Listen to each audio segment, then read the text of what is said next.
동용하는 그런 움직임이 있을 것이다 이렇게 지적하는데, 첫 번째는 이제 황 총리에 대한 부분들은 그 황 총리의 퇴진을 이야기한다는 것은 이미 권한 대행이 돼버리면은 그 자체가 위헌인 거죠.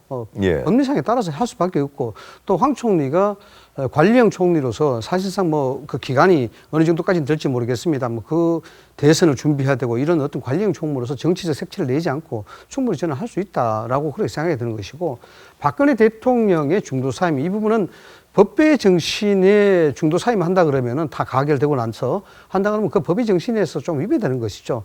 또 어떤 정서적으로 이야기하자 그러면은 대한민국 대통령이 탄핵 소추가 됐다 해서 바로 중도에 그만둔다. 이게 좀 당당하고 의연하지 못한 것이다라고 보는 것입니다. 이 탄핵 가결이라는 이 자체가 의미를 하는 것은 대통령에게 법적인 책임을 져라는 얘기거든요.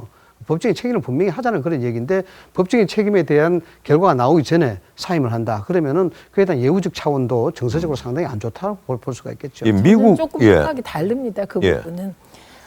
저희가 이제 야당이 처음에 질서 있는 퇴진이나 명예로운 퇴진을 얘기할 때 정말 고민을 많이 한 아니었어요. 그런데 여러 논리로 반박을 많이 당했잖아요.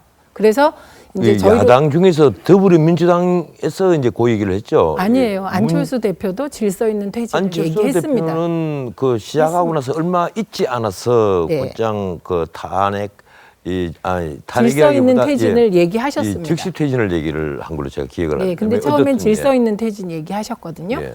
그래서 상황이 이렇게 흘러왔어요. 근데 만약에 대통령께서 그 담화를 통해서 진정 어린 사과를 했다면, 그리고 담화를 통해서 한 약속을 지켰다면, 예를 들면 검찰 조사를 받았다거나, 그렇게 해서 진실하게 고백하고 용서를 구했다면 저는 질서 있는 퇴진 가능하다고 봅니다. 그런데 담화가 거듭되면서 오히려 국민들께서 더 화가 나신 상황이거든요. 그런데 지금 탄핵 절차로 가는 것은 그렇게 저희가 정치적으로 풀 수 있는 길을 대통령께서 스스로 봉쇄한 상황에서 탄핵 간 거지, 야당이 솔직히 얘기해서 의석수도 안 되고 지금 계속 말씀하시잖아요. 비박의 캐스팅 보트 얘기를.